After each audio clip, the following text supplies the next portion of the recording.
ടുനെറ്റ് news കാലാവസ്ഥാ വാർത്തയിലേക്ക് സ്വാഗതം. സംസ്ഥാനത്ത് ഇന്ന് 11 ജില്ലയിൽ വേനൽ മഴയ്ക്ക് സാധ്യതയുള്ളതായി കേന്ദ്ര കാലാവസ്ഥാ നിരീക്ഷണ വിഭാഗം. തിരുവനന്തപുരം, കൊല്ലം, പത്തനംതിട്ട, ആലപ്പുഴ, കോട്ടയം, ഇടുക്കി, എറണാകുളം, മലപ്പുറം, കോഴിക്കോട്, വയനാട്, കണ്ണൂർ ജില്ലകളിലാണ് ഇന്ന് മഴയ്ക്ക് സാധ്യതയുള്ളത്. ഇവയിൽ പത്തനംതിട്ട, കോട്ടയം, ഇടുക്കി, മലപ്പുറം, കോഴിക്കോട്, വയനാട് ജില്ലകളിൽ നേരിയതോ ഇടത്തരം രീതിയിലുള്ളതോ ആയ മഴയ്ക്കും മറ്റു ജില്ലകളിൽ നേരിയ മഴയ്ക്കുമാണ് സാധ്യതയെന്നാണ് കാലാവസ്ഥാ വിഭാഗം അറിയിക്കുന്നത്. അതേസമയം ചൊവ്വാഴ്ച മുതൽ സംസ്ഥാനത്ത് വേനൽമഴ ശക്തിപ്പെടാനുള്ള സാധ്യതയാണ് നിലവിലുള്ളത്.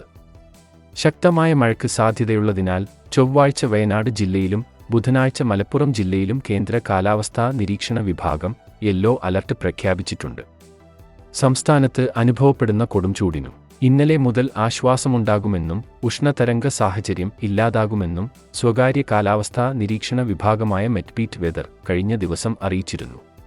ഇക്കാര്യം ടുനെറ്റ് ന്യൂസ് പ്രേക്ഷകരെ കൃത്യമായി അറിയിക്കുകയും ചെയ്തിരുന്നു. ഇതുപ്രകാരം സംസ്ഥാനത്തെ എല്ലാ ജില്ലയിലും ഇന്നലെ കഴിഞ്ഞ ദിവസങ്ങളെ അപേക്ഷിച്ച് താപനിലയിൽ കുറവ് രേഖപ്പെടുത്തി. കൂടാതെ ഏതാനും ദിവസങ്ങളായി തുടർന്നുവന്ന ഉഷ്ണതരംഗ മുന്നറിയിപ്പ് ഇന്ന് ഇല്ല. ഒരു ജില്ലയിലും കേന്ദ്ര കാലാവസ്ഥാ വിഭാഗം ഇന്ന് മുന്നറിയിപ്പ് നൽകിയിട്ടില്ല. എങ്കിലും 12 ജില്ലയിൽ താപനില സാധാരണയേക്കാൾ കൂടുതൽ അനുഭവപ്പെടും. ഈ ജില്ലകളിൽ യെല്ലോ അലർട്ട് നൽകിയിട്ടുണ്ട്. ആലപ്പുഴ, കോഴിക്കോട് ജില്ലകളിൽ രാത്രിതാപനില മുന്നറിയിപ്പും നിലവിലുണ്ട്.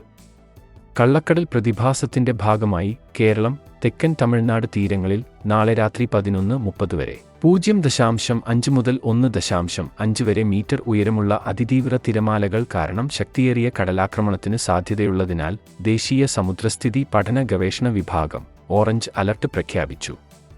ആയതിനാൽ തീരത്ത് ജാഗ്രത പാലിക്കേണ്ടതാണ്. കാലാവസ്ഥാ വാർത്തകൾ കൃത്യമായി ലഭിക്കാൻ ചാനൽ സബ്സ്ക്രൈബ് ചെയ്യുക. നന്ദി.